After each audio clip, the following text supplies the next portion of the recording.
Merci de nous suivre. On commence avec la clôture ce mercredi par le Premier ministre des travaux de la table ronde sur la promotion des exportations des produits congolais et de la réduction de la dépendance aux importations. Ces travaux de 3 jours ont permis de proposer des solutions durables aux faiblesses structurelles du commerce extérieur congolais. Toutes les recommandations issues de ces assises devront faire partie de la feuille de route du gouvernement de la RDC.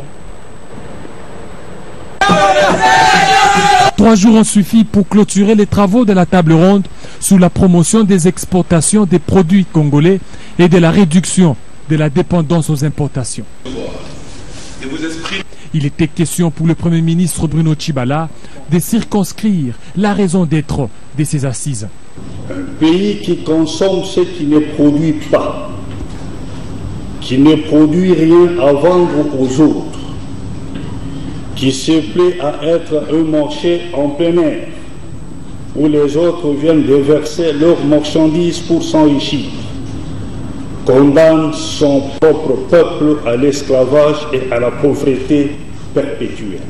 La table ronde a été une opportunité de réfléchir sur les stratégies et les politiques à mettre en œuvre pour produire davantage. Le président de la République a institué le comité mixte stratégique regroupant les représentants de 2 institutions, président de la République et gouvernement, chargés d'étudier en profondeur le mot qui ronge notre économie et de proposer des solutions appropriées au gouvernement en vue de bâtir dans notre pays une économie résiliente au choc extérieur, une économie prospère.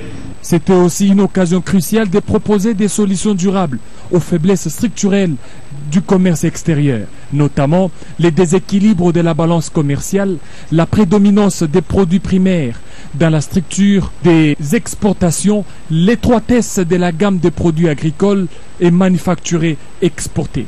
À ce titre, toutes ces recommandations sur des politiques sectorielles spécifiques et des stratégies adéquates devront faire partie d'une feuille de route du gouvernement congolais en vue d'améliorer les structures de production de la RDC de sorte à transformer par ces biais la structure du commerce extérieur. Le Conseil économique et social appelle le gouvernement congolais et les géants miniers à poursuivre le dialogue constructif sur le nouveau code minier en vue de trouver un terrain d'entente qui puisse consolider la prise en compte des intérêts nationaux. Appel lancé ce mercredi par le président de cette institution consultative, Jean-Pierre Kiwakana, lors de l'ouverture des travaux de la session d'avril. Il a à l'occasion invité la classe politique à plus de tolérance pendant cette période préélectorale. Cette session s'ouvre au moment où le gouvernement congolais reste droit dans les potes pour défendre les intérêts nationaux dans les cadres de pourparlers entre lui et les patrons des entreprises minières installées en RDC. C'est donc sans réserve que le Conseil de la République soutient les efforts déployés par le président de la République, chef de l'État, de rendre d'abord justice au peuple congolais et en même temps de veiller à ce qu'aucune des parties prenantes ne se sente lésée dans ses intérêts, afin que ce nouveau code minier soit effectivement un contrat gagnant-gagnant. Voilà pourquoi le Conseil économique et social encourage donc les 2 parties, le gouvernement d'une part et les opérateurs miniers d'autre part, à poursuivre et à privilégier les dialogues constructifs. Jean-Pierre Kiwakana, qui a convié les conseillers de la République à plus d'ardeur pour produire des avis constructifs au profit des Congolais, réitère ici l'engagement de son institution d'éviter toute complaisance dans les traitements des questions liées à la vie socio-économique du pays. Actualité oblige, le président du CES a appelé les acteurs politiques à plus de retenue et à privilégier les intérêts du peuple congolais dans leur prise de position. Et puis le secteur des assurances en RDC suscite de plus en plus des appétits des opérateurs dans ce domaine depuis sa libéralisation. Plusieurs entreprises sont déjà agréées et d'autres attendent encore la fin de l'examen de leur dossier. Et l'autorité de régulation et de contrôle des assurances tient au respect des règlements et textes qui régissent ce secteur. Elle a d'ailleurs réuni quelques opérateurs pour leur apporter un peu plus d'éclairage.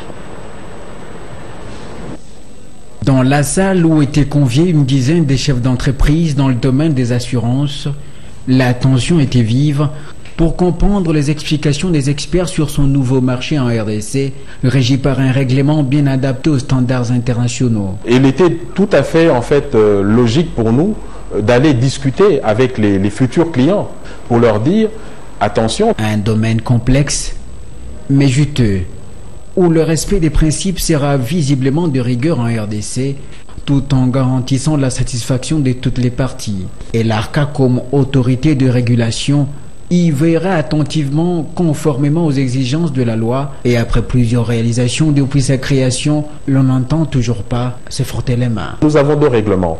Nous avons le règlement qui porte sur les conditions d'agrément des sociétés d'assurance et de réassurance selon les branches. Nous avons deux branches, la branche vie, la branche non-vie.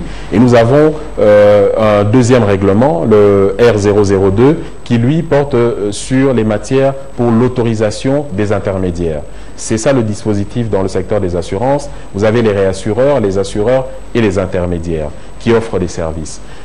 Les éléments qui sont repris essentiellement, nous nous référons aux normes internationales. Il y a des principes qui définissent, qui sont les principes de base des assurances, qui sont des normes internationalement établies et qui permettent de définir quels sont les principes importants que les sociétés doivent respecter. Certains opérateurs existent depuis plusieurs mois au pays et d'autres comptent désormais s'y installer pour booster un secteur qui se trouve à la traîne.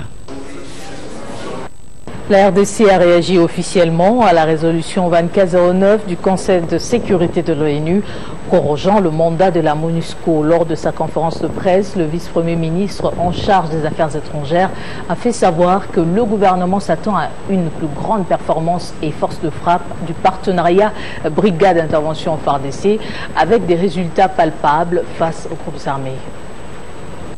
Concernant la stratégie de retrait de la force des Nations Unies chez nous, comme l'a si bien rappelé le président de la République, chef de l'État, son Excellence Joseph Kabila Kabange, du haut de la tribune de l'Assemblée générale des Nations Unies en septembre dernier, je cite, « Il est clair que près de 20 ans après son déploiement, la force onusienne ne peut nourrir l'ambition de rester indéfiniment dans mon pays, ni d'y exercer son mandat avec le même format et sans tirer les leçons de faiblesses constatées. » C'est le souhait exprimé par le vice-premier ministre et ministre des Affaires étrangères, Léonard Sheoki-Tondu, qui a été formel.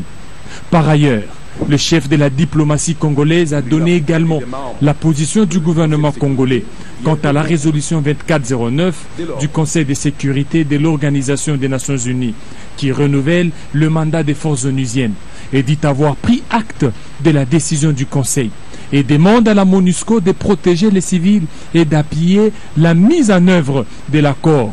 Selon Léonard Sheoki-Tondu, l'ONU devait renforcer la mission de la MONUSCO pour lutter contre les groupes armés et que la résolution 2409 n'a donné aucune directive à la MONUSCO à propos du processus électoral ni dans l'application de l'accord. Il s'agit plutôt d'une tâche d'appui et d'accompagnement technique et politique par les biais des bons offices pour l'accord. Cependant, a-t-il précisé, les protagonistes de l'accord au travers du Conseil national des suivis de l'accord et du processus électoral sont les premiers responsables de l'application de cet accord. Les bons offices de l'ONU sont donc subsidiaires. Libre-échange RDC-Angola. Après l'ouverture des frontières Lunda Nord, Kasaï Central, l'heure est à l'ouverture de la route Kalamambouji qui relie Lunda Nord 1 et le Kasaï Central. Cette cérémonie a uni cette fois-ci le gouverneur du Kasaï Central, Denis Kambaï, le ministre de l'Intérieur de Lunda Nord 1 et le commissaire provincial de la police Lunda Nord 1. La signature de la libre-échange entre les pays africains porte désormais ses fruits. Après l'ouverture de la frontière de Kiamako par les 3 gouverneurs du Kasaï central et celui de Lunda Norte, c'est au tour de celle de Kalambambouji. C'est Denis Kambaye, gouverneur de la province du Kasaï central, ainsi que le ministre de l'Intérieur et numéro 1 de la police provinciale de Lunda Norte qui ont matérialisé le vœu et la volonté de leurs 2 chefs d'État sous l'œil attentif des 2 populations en liesse qui ont accueilli Denis Kambaye en héros. C'est sur instruction personnelle de son Excellence, Monsieur le Président de la République, Joseph Kabila Kabange, pour qui je demande d'applaudir très fort. Pour la paix, le développement du Kasaï central, les fils et filles du Kasaï central ont besoin de leur route. N'eût été la seule volonté de son Excellence, Monsieur le Président de la République, cette ouverture ne pouvait pas avoir lieu. Parti d'Ndundo à 9h, c'est vers 1h20 que la délégation congolaise, conduite par Denis Kambaye Chimbumbu, est arrivée dans sa résidence à Kananga. L'on célèbre ce 4 avril la journée internationale de sensibilisation aux mines et l'assistance à la lutte anti-mines et leurs conséquences. Cette année, l'accent est mis sur la promotion du rôle de la femme dans la lutte anti-mines. En RDC, elle a été commémorée par le service de lutte anti-mines des Nations Unies en collaboration avec le ministère de l'Intérieur dans la salle du centre culturel du Collège Loboto. Le 4 avril, l'humanité célèbre la journée internationale de la sensibilisation aux problèmes des mines et à la lutte anti-mines. Instituée par l'Organisation des Nations Unies, l'intérêt de cette journée est d'attirer l'attention de tous sur les besoins des victimes des mines et des restes explosifs des guerres, pour informer, aider et débattre sur les questions liées aux mines. En République démocratique du Congo, les ministères de l'Intérieur et Sécurité, en collaboration avec le service des luttes anti-mines des Nations Unies, ont organisé une conférence débat sur les mines terrestres. Je crois que c'est un fléau qui pèse sur les populations dans les pays en conflit, qui pèse aussi sur la population congolaise. Et je crois que c'est important de relever le défi et de porter le plaidoyer pour les populations congolaises qui souffrent encore durement des mines et explosifs de guerre ici en RDC. Nous avons suivi et que nous avons un défi à relever jusqu'en 2021. On parlera de la République démocratique du Congo, d'un pays sans mines antipersonnelles. Le service de lutte anti-mines des Nations Unies, UNMAS, félicite pour sa part les efforts conjugués par le gouvernement congolais depuis 2014 dans l'élimination de plus de 76% des zones suspectées. On n'est pas très loin du but et allons-y ensemble. Depuis 2002 sur le sol congolais, l'UNMAS concentre son action sur les besoins de populations affectées avec une attention particulière sur les menaces posées par les engins explosifs pour les civils, les soldats de la paix et les travailleurs humanitaires.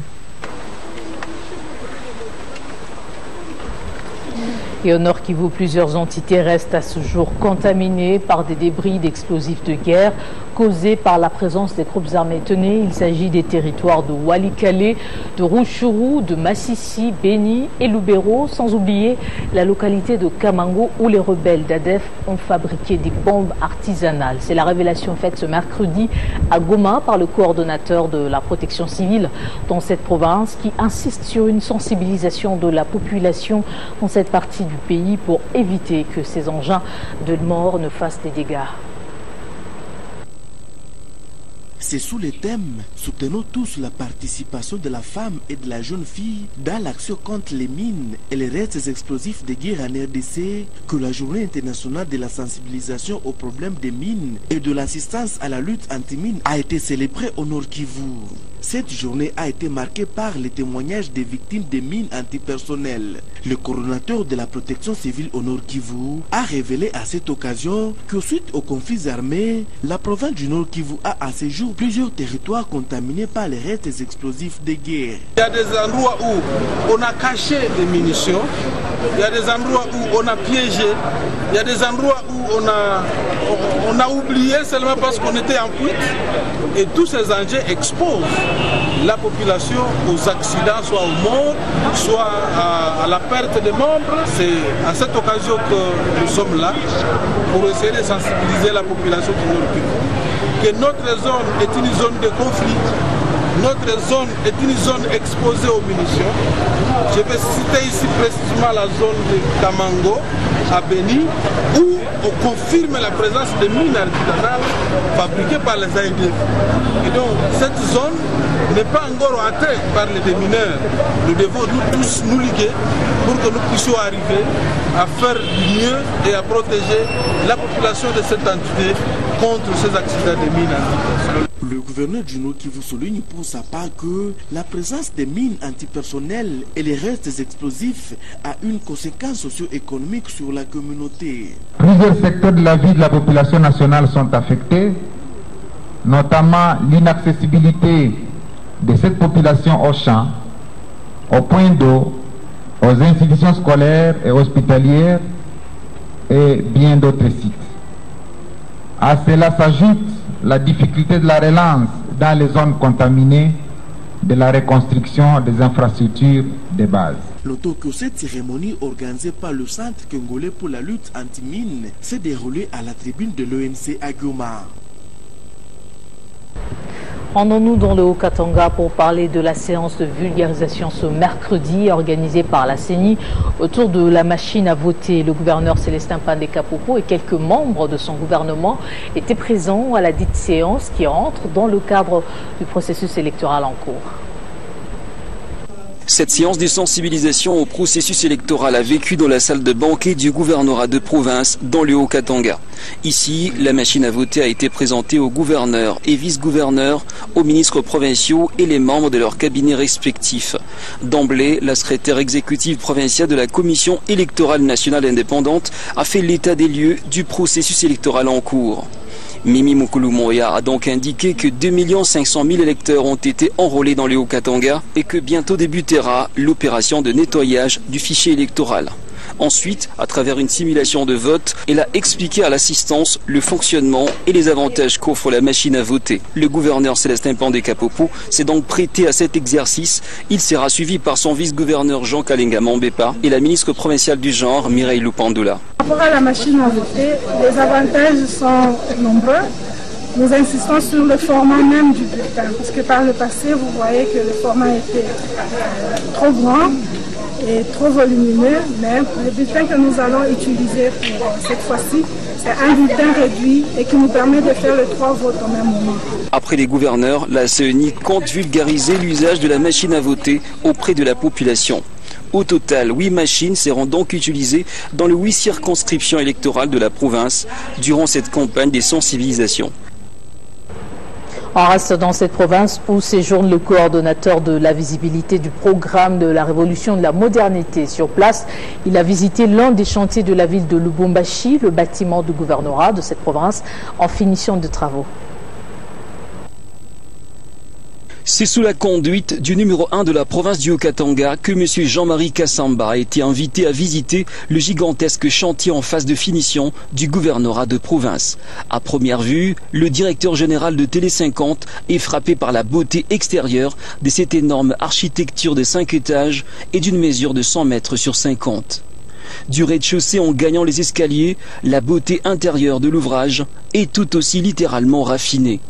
Arrivé au sommet, cette bâtisse offre une vue imprenable de la ville dont on peut apprécier le paysage.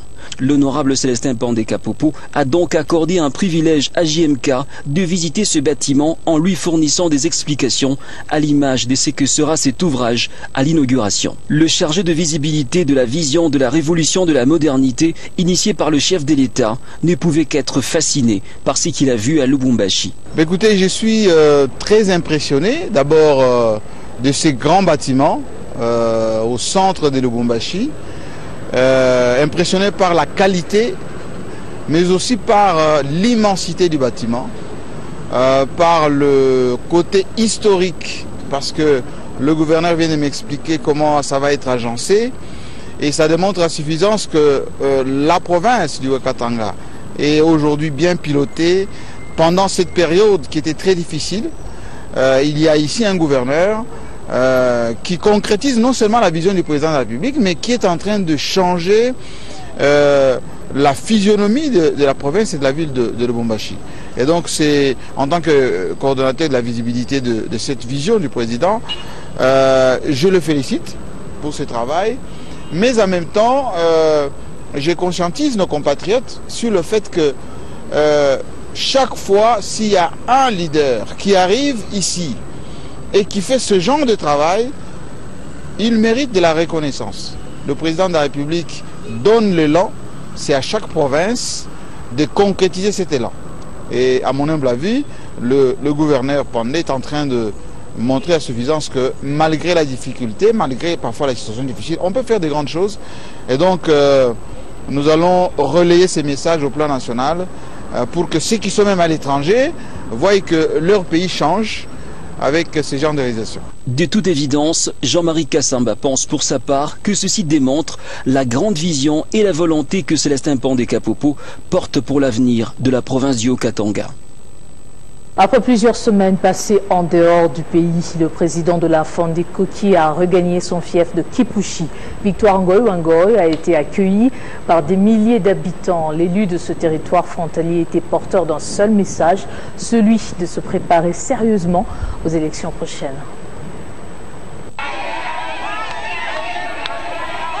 C'est au rythme de chants de bienvenue en langue bemba que les femmes, les jeunes et les hommes de la Fondation pour le développement communautaire de Kipushi sont venus nombreux pour accueillir leur président. Victor Ngoy a regagné son fief de Kipushi, un sujet de joie immense pour toute la Fondé Koki. C'est de cette manière qu'ils ont résolu ce jour de témoigner leur attachement à ce député appelé affectueusement Kuku Wamayaï, la poule protectrice des œufs en Kiswahili. C'était aussi le moment indiqué pour l'élu de Kipushi de les conscientiser à se préparer minutieusement aux échéances électorales prochaines.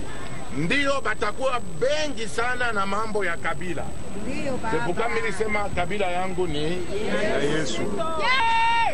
Ule batamkokota juu ya kabila. Yeye na Mungu wake. Hapa hivi vyote minafanyaka. Minafuataka kabila. Nafanyaka mie hata minapusa chai kwangu. Victor Ngoy ne s'est pas lassé de mobiliser Fondé Koki à se ranger derrière la politique du président Joseph Kabila Kabange. La Fondé Koki est devenue comme une religion. Nous avons déjà quadrillé même la ville de Lubumbashi dans le Katanga profond. Kipushi, c'est le fief de la Fondé Koki. L'homme qui est en face de vous, c'est l'artisan du social. Nous soutenons comme d'habitude le Raïs, qui est l'artisan de la paix. À travers la Fondation pour le développement communautaire de Kipushi, il n'a cessé de déployer ses moyens matériels et financiers. À travers la Fondation pour le développement communautaire de Kipushi, durant plus de 10 ans, ses moyens matériels et financiers dans l'encadrement de plusieurs milliers de membres constitués majoritairement des veuves et des orphelins aux travaux champêtres, ce qui procure les moyens de survie à des milliers de foyers, non seulement à Kipushi, mais aussi dans différents coins du Haut-Katanga. On va boucler avec du sport pour parler de ce combat de boxe international de la catégorie IBO qu'organise la Fédération congolaise de boxe. L'événement est bel et bien confirmé pour ce samedi 7 avril au Pullman Hotel entre le Congolais Rocky Kaleng et l'Argentin Nelson Fabian. Le boxeur argentin qui est arrivé ce mercredi a été accueilli par une caravane motorisée à laquelle ont pris part d'autres boxeurs programmés pour cette activité de Doumbala. Aéroport international d'Ndjili. Il est 13h30. L'Argentin Nelson Fabian atterrit à Kinshasa, capitale de la République démocratique du Congo. L'accueil est plus que chaleureux, digne de l'événement qui l'attend ce samedi au Pullman Hotel, où il devra tenter de détrôner le Congolais Rocky Kaleng pour la défense de la ceinture IBO. Rocky Kaleng, qui est champion international de la catégorie. Cette défense de la ceinture IBO se tiendra à Kinshasa, d'où l'essence de ce carnaval motorisé. Question d'attirer l'attention des Kinois de manière particulière, des Congolais de manière générale, pour ces grands challenges. Parti de l'aéroport d'Ndjili, La caravane passera Njili, quartier 1, puis la place Sainte-Thérèse, bref, tous les points chauds du district de la Tchangou, avant de passer par le boulevard Lumumba Limité, où l'on va pas traîner pour atterrir sous le rond-point Victoire. Rocky Kaleng, militaire de formation, est ici en tenue policière et il fait déjà l'attention du public jusqu'ici à Bandal où il est ovationné. Arrivé à Kitamo Magasin, ce n'est qu'un avant-goût de ce qui se fera le samedi jusqu'au point de chute, ici au siège de la Fédération congolaise de boxe, à Gombe, où l'attendaient les bureaux exécutifs. C'est moi le champion, parce que c'est lui qui est venu chercher ma ceinture. Oui, c'est lui qui a peur de moi. Ce n'est pas moi qui dois avoir peur de lui. Moi, je suis le champion du monde international. Soyez calmés, je vais me défendre comme un soldat au front. Je voudrais d'abord dire à la population congolaise que la Fédération de boxe est en train de donner le premier signal. Nous avons une nouvelle fédération avec un nouveau président qui a mené une philosophie, qui a mené une logique, qui a mené des innovations. Ça, ce n'est qu'un début. Ce n'est vraiment qu'un début. Nous demandons à la population congolaise de vivre la boxe qu'on a vécue vers les années 70. Nous allons la revivre ici. Ça y est, l'Argentin est à Kinshasa. Le combat est donc bel et bien maintenu pour ce samedi face à Rocky Kaleng. Nous pensons vraiment que nous... Et on va prendre le rappel des titres avant